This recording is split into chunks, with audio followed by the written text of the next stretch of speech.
नमस्कार, बहुत स्वागत है आप सबका। मैं हूं पुनीत पाठक और आप देख रहे हैं मेरा मध्य प्रदेश। खबरों को विस्तार से देखते हैं। भारतीय जनता पार्टी 2 दिवसीय प्रशिक्षण शिविर कर रही है, जिसमें प्रदेश के मुखिया शिवराज सिंह चौहान और ज्योतिरादित्य सिंधिया समेत तमाम दिग्गज नेता विधायक उज्जैन पहुंचे। इन नेताओं ने पहले बाबा महाकाल का आशीर्वाद लिया। मुख्यमंत्री ने कहा कि समय समय पर जैसे कांच साफ होता है वैसे ही शिविर कार्यकर्ताओं के लिए लगाए जाते हैं। सिंधिया ने कहा कि ये शिविर कार्यकर्ताओं को संगठन के साथ जोड़ेगा, मजबूत करेगा। गृह मंत्री नरोत्तम मिश्रा ने कहा कि कोई भी आदमी परफेक्ट नहीं होता, उसे वक्त के साथ तकनीकी ज्ञान की आवश्यकता पड़ती है।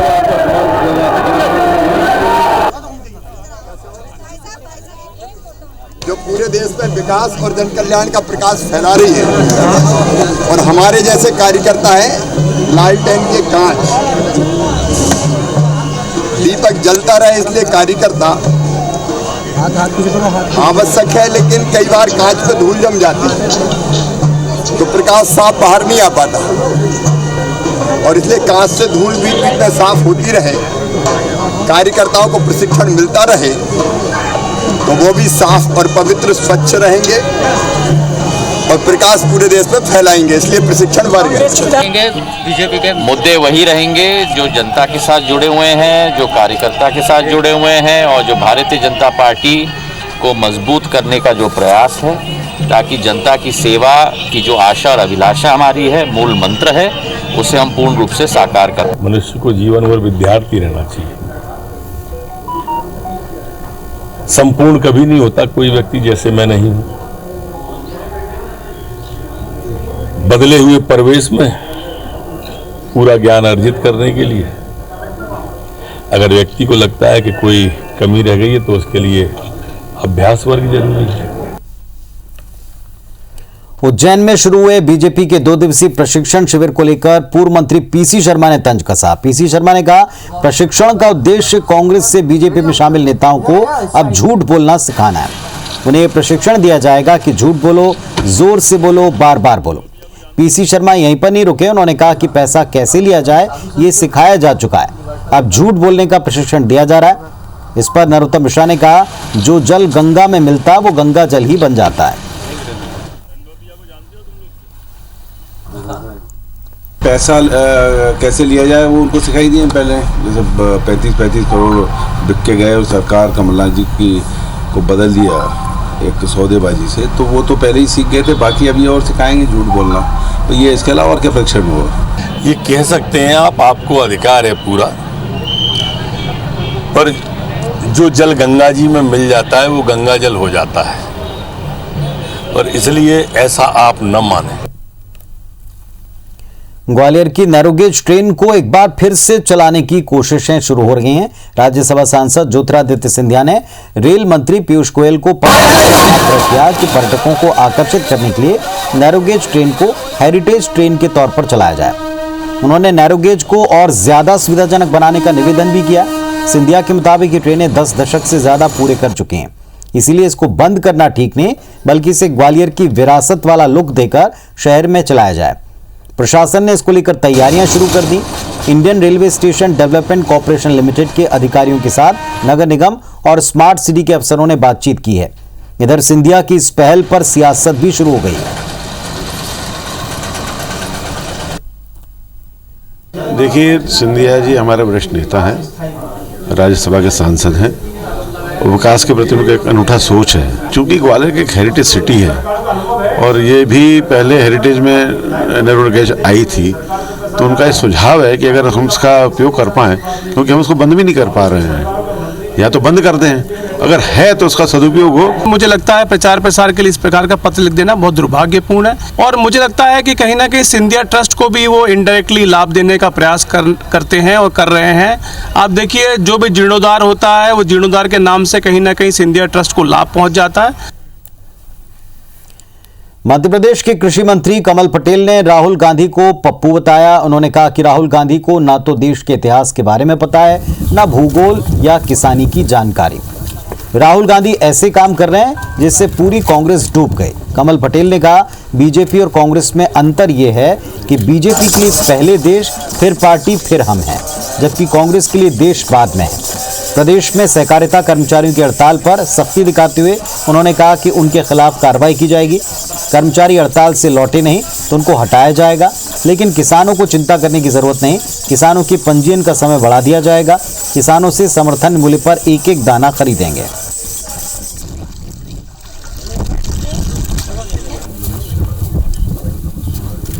वो ऐसे काम कर रहे हैं जिससे पूरी कांग्रेस डूब गई, वो डुबा देंगे। देखिए, भारतीय जनता पार्टी कांग्रेस में अंतर है।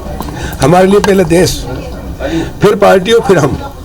कांग्रेस के लिए देश जाए कहीं, पार्टी डूबे डूबे, वो पप्पू को बनाएंगे डुबाएंगे।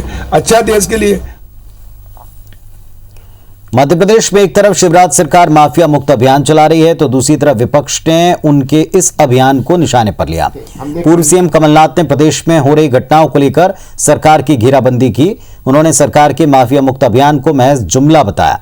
कमलनाथ ने ट्वीट किया, मध्य प्रदेश में शिवराज सरकार का ये कैसा माफिया मुक्त अभियान। प्रदेश भर में रोजाना माफिया के आतंक की, गुंडागर्दी की, खुली गोलीबारी की और पुलिस कर्मियों पर हमले की घटनाओं की जानकारी सामने आती है।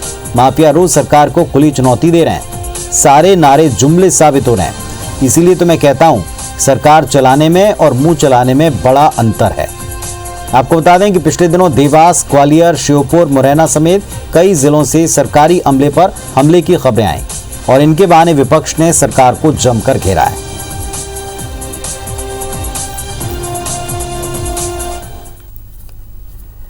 मध्य प्रदेश में मुख्यमंत्री शिवराज सिंह चौहान ने जिलों में नए सिरे से प्रशासनिक जमावट तेज कर दी है। बीते 11 महीने में 38 जिलों के कलेक्टर बदले जा चुके हैं। कुछ और कलेक्टर बदले जा सकते हैं।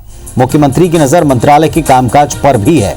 मंत्रालय में विभाग प्रमुख यानी ACS और प्रमुख सचिवों की जिम्मेदारी में बड़े स्तर पर बदलाव के संकेत हैं। फिलहाल 4 अधिकारी बतौर प्रमुख सचिव पदोन्नत हुए, लेकिन अभी सभी को यथावत रखा गया। पदस्थापना के लिए मुख्यमंत्री सचिवालय और मुख्य सचिव कार्यालय लगातार अधिकारियों के प्रदर्शन का आकलन कर रहा है। हर महीने दिए गए टारगेट और पूरे होने वाले काम के आधार पर रिपोर्ट कार्ड तैयार हो रहा है। मुख्यमंत्री अपने स्तर पर फीडबैक भी ले रहे हैं। मामले में सत्ताधारी दल बीजेपी का कहना है कि ये मुख्यमंत्री का अंदाज है, उनका विषय है। तो दूसरी तरफ विपक्ष इस तरफ निशाना साध रहा है। पूर्व मंत्री PC शर्मा ने कहा कि सरकार को अफसरों पर भरोसा नहीं, इसीलिए तो तबादले हो रहे हैं। ये तो जिम्मेदारी और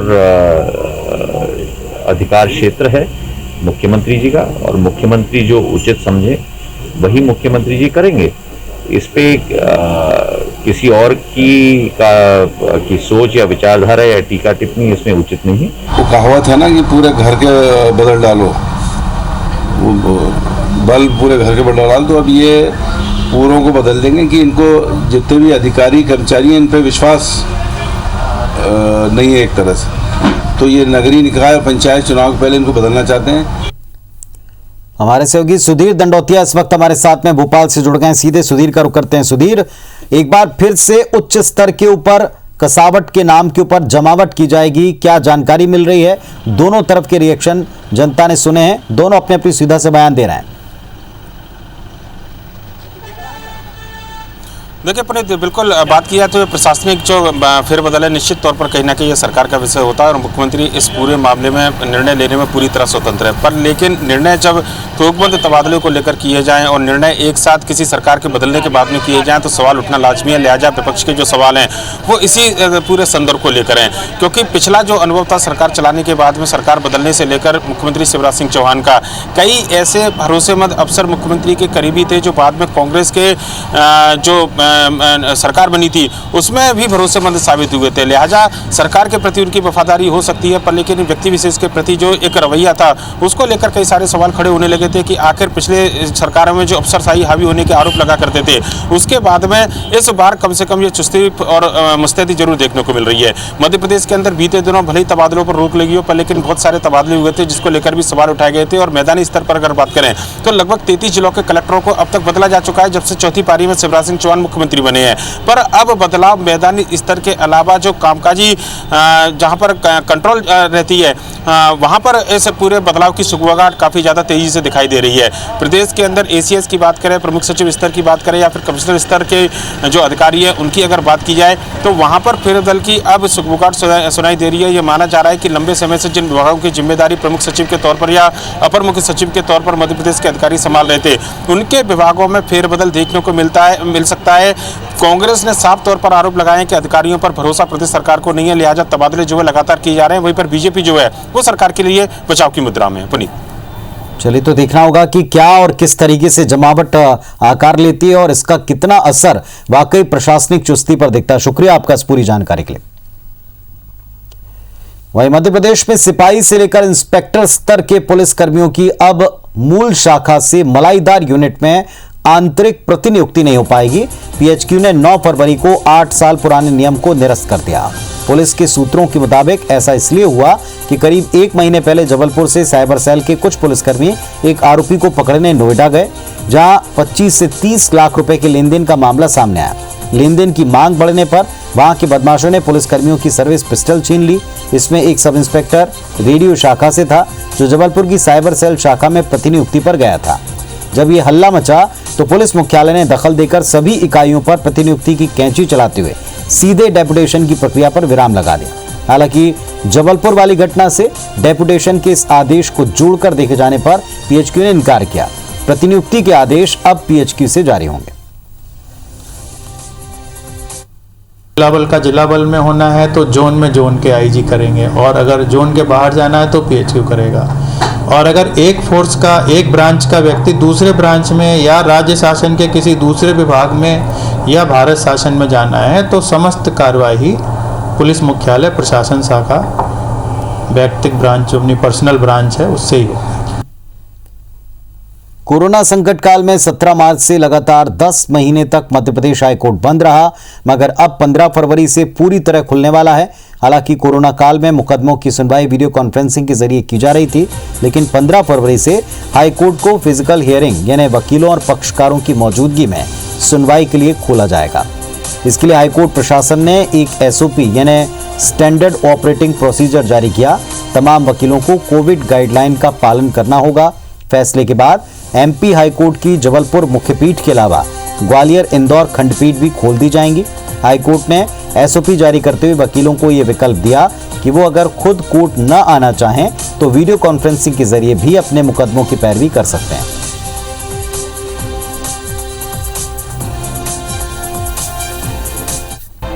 राज्यसभा में केंद्रीय रक्षा मंत्री राजनाथ सिंह के LAC के हालात पर दिए गए बयान के बाद आज राहुल गांधी ने प्रेस कॉन्फ्रेंस कर केंद्र सरकार पर सवाल उठाए। राहुल गांधी ने कहा, प्रधानमंत्री मोदी ने भारत की पवित्र जमीन चीन को दे दी।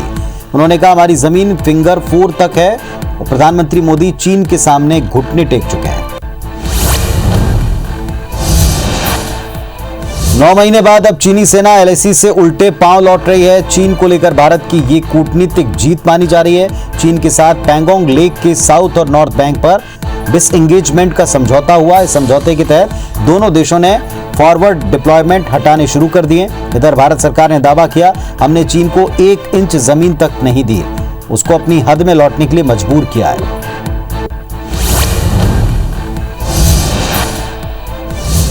तमिलनाडु के विरुधुनगर स्थित एक पटाखा फैक्ट्री में शुक्रवार को आग लग गई। 11 लोगों की मौत इसमें हो गई। घटना में 14 लोग से ज्यादा जख्मी भी हुए।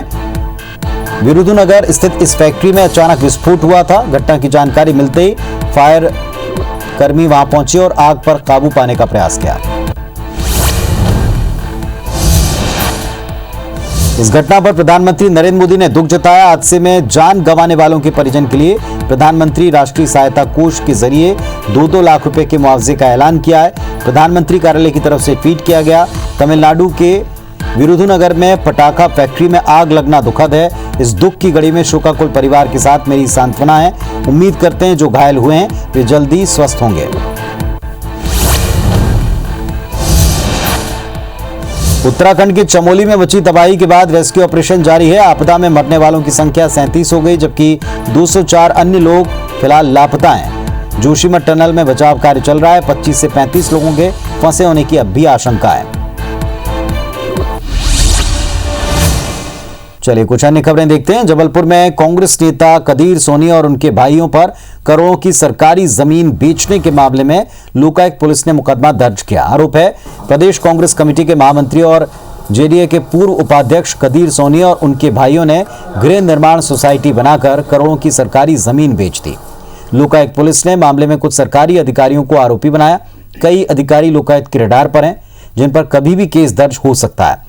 दरअसल लोकायुक्त को मिली शिकायत में यह कहा गया था कि जगदम्बा गृह निर्माण सहकारी समिति के नाम पर जमीन का आवंटन किया गया था। समिति की जमीन के आसपास की करीब 2 एकड़ सरकारी जमीन भी आरोपी कदीर सोनी और उसके भाइयों रशीद और सईद ने अधिकारियों से मिलीभगत कर अपने नाम करवा ली। बताया जा रहा है कि जगदम्बा गृह निर्माण समिति ने करीब 90,000 वर्ग फीट सरकारी जमीन बेच दी थी। शिकायत की गई थी कि ये शासकीय भूमि को की हेरा फेरी कर उसको अन्य अवैध रूप से विक्रय की गई है। इसकी शिकायत की जांच उपरांत हमारे द्वारा इस में अपराध क्रमांक 20/21 पंजीबद्ध किया गया है। मोहम्मद कदीर सोनी, सईद सोनी, रशीद सोनी और इन लोगों के विरुद्ध नामजद हुआ है। शिक्षण संस्थान के लिए आरक्षित जमीन पर अस्पताल की इमारत बनाने के मामले में लोकायुक्त ने जबलपुर में बड़ी कार्रवाई की। इस प्रकरण की लंबे समय तक चली जांच के बाद लोकायुक्त ने नगर निगम, जबलपुर विकास प्राधिकरण अधिकारियों समेत 16 लोगों पर केस दर्ज किया। जबलपुर विकास प्राधिकरण के विजयनगर में शिक्षण संस्थान के लिए आरक्षित जमीन को शहर के उद्योगपति और अस्पताल मालिक कृष्ण मालपानी के हवाले कर दिया गया। इस फर्जीवाड़े को सरकारी अधिकारियों की साठगांठ से अंजाम दिया। जमीन की कीमत 30 करोड़ से भी ज्यादा बताई जा रही। जमीन को सेठ मन्नूलाल जगन्नाथ दास अस्पताल ट्रस्ट ने शिक्षण संस्थान खोलने के लिए मांगा। ट्रस्ट के आवेदन पर 2004 में ट्रस्ट को डेंटल कॉलेज खोलने के लिए आवंटित किया। अपराध क्रमांक 23/21 धारा 7(7)(c) 7(ग) 13(1)(b) 13(2) PC एक्ट और अन्य IPC की धाराओं के तहत आरोपी BS गहरवार तत्कालीन मुख्य कार्यपालन अधिकारी एवं अन्य 15 लोगों के विरुद्ध पंजीबद्ध किया गया है और जांच में है। राजधानी भोपाल में स्मार्ट सिटी को लेकर विवादों का सिलसिला नहीं थम रहा है। बीजेपी का आरोप है कांग्रेस शासनकाल में टीटी नगर के स्मार्ट सिटी प्रोजेक्ट में आधा दर्जन धार्मिक स्थलों की जमीन और कई आवासों को चिन्हित किया, जहां फ्लाईओवर, ब्रिज और सड़कों का निर्माण किया जाना है। जबकि उसके पहले बीजेपी सरकार के दौरान तय किया गया था कि धार्मिक स्थल और सरकारी आवास को छोड़कर अन्य मकानों को नहीं तोड़ा जाएगा। बीजेपी के पूर्व मंत्री और क्षेत्रीय नेता उमाशंकर गुप्ता ने बताया, अब बीजेपी की सरकार है, लिहाजा क्षेत्र को डीनोटिफाई कर दोबारा प्रोजेक्ट की रूपरेखा तैयार करनी चाहिए। वहीं कांग्रेस ने बीजेपी पर मनमानी करने के आरोप लगाए।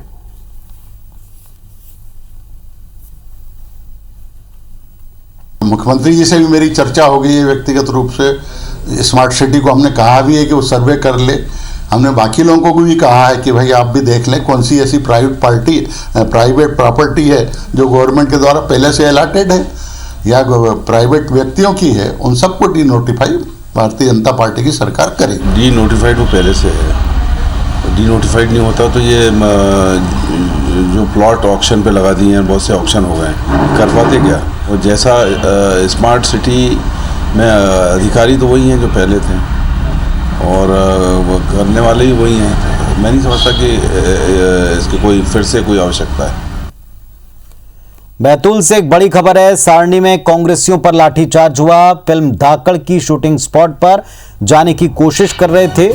मौके पर तनाव की स्थिति है। पुलिस और कांग्रेसियों के बीच में जमकर खींचतान की खबर है। फायर ब्रिगेड से कांग्रेसियों पर पानी की बौछार छोड़ी गई। कोल हैंडलिंग प्लांट के पास सड़क के ऊपर कांग्रेसी बैठ गए हैं। कंगना रनौत के विरोध में कांग्रेसी प्रदर्शन कर रहे हैं। तो बड़ी खबर आपको बता दें, बैतूल से सारणी में कांग्रेसियों के ऊपर लाठीचार्ज हुआ। धाकड़ फिल्म की शूटिंग स्पॉट पर जाने का प्रयास था। मौके पर तनाव के हालात हैं। पुलिस और कांग्रेसियों के बीच जमकर खींचतान हुई। फायर ब्रिगेड से उन पर पानी छोड़ा गया। कोल हैंडलिंग प्लांट के पास में सड़क के ऊपर कांग्रेसी बैठे हैं। कंगना रनौत के विरोध में ये प्रदर्शन कर रहे थे।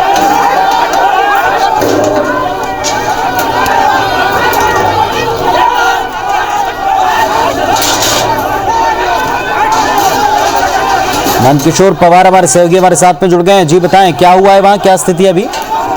देखिए, कांग्रेसियों का साफ कहना था कि किसान आंदोलन को लेकर के जिस तरह का ट्वीट कंगना रनावत जी ने किया है, इसको लेकर के वो चाह रहे थे कि माफी मांग ली जाए, लेकिन कंगना रनावत ने किसी तरह की माफी नहीं मांगी है। इसको लेकर के कांग्रेसी उग्र हुए और उन्होंने आंदोलन करने की और धरना प्रदर्शन करने की पहले ही चेतावनी दी थी, जिसको लेकर के आज 4 विधायक, बैतूल विधायक नीले डागा और घोड़ाडोंगरी विधायक ब्रह्मा बलावी, साथ साथ में जुन्नारदेव और परासिया के भी विधायक वहां पर पहुंचे थे। तकरीबन 1 सैकड़ा से ज्यादा कांग्रेसियों ने वहां पर धरना प्रदर्शन करते हुए कोल एरिया जहां पर शूटिंग हो रही थी उस स्थल पर बैठ गए थे। पुलिस वालों ने उन्हें हटाने की बहुत कोशिश की, लेकिन कांग्रेसी किसी तरह से हटने को तैयार नहीं थे। इसी बात को लेकर के जब कांग्रेसी आगे बढ़ने लगे, जो प्रतिबंधित क्षेत्र था जहां पर शूटिंग की जा रही थी, तो उस समय पुलिस ने उन्हें रोकने का प्रयास किया, रुक नहीं रहे थे। इसी वजह से उन्हें हल्का बल प्रयोग करना पड़ा, साथ साथ में फायर ब्रिगेड की गाड़ी मंगाकर पानी की बौछारें भी छोड़नी पड़ी। इसके बाद भी कांग्रेसी मानने को तैयार नहीं थे। उनका साफ कहना था कि जब तक कंगना माफी नहीं मांगेगी तब तक वो अपना आंदोलन खत्म नहीं करेंगे। अभी क्या स्थिति है, क्या हालात कंट्रोल में है? अभी हालात हाल में तो कंट्रोल में चल रहे हैं। पुलिस ने समझाइश देकर के उन्हें ये किया है, कांग्रेसी मान नहीं रहे, लेकिन पुलिस का कहना है कि हमें किसी भी तरह से इनको समझा करके वापस भेजना है। वैसे कांग्रेसी का साफ कहना है, सारे कांग्रेसी एक ही बात के लिए अड़े हैं कि कंगना जब तक माफी नहीं मांगे तब तक वो इसी तरह आंदोलनबाजी करते रहेंगे। इस तरह की बात उनके द्वारा कही जा रही। वहीं पुलिस प्रशासन पूरे मामले को लेकर के ज्यादा मुस्तैद नजर आ रहा। पुलिस प्रशासन का कहना है कि किसी तरह से भी अराजकता को यहाँ पर फैलने नहीं दिया जाएगा, ना ही यहाँ किसी तरह का कोई दंगा भड़कने दिया जाएगा। इसलिए उन्होंने अपनी तमाम फोर्स के जो सैनिक है वहां पर लगा रखे हैं और कंट्रोल करके उन्होंने रखा हुआ है।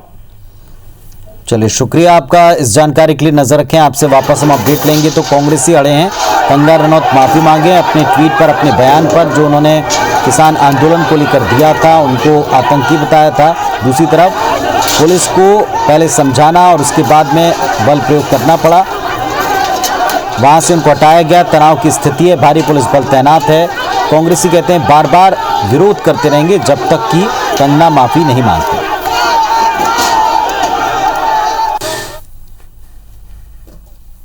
तो इस बुलेटिन में फिलहाल इतना ही। नमस्कार।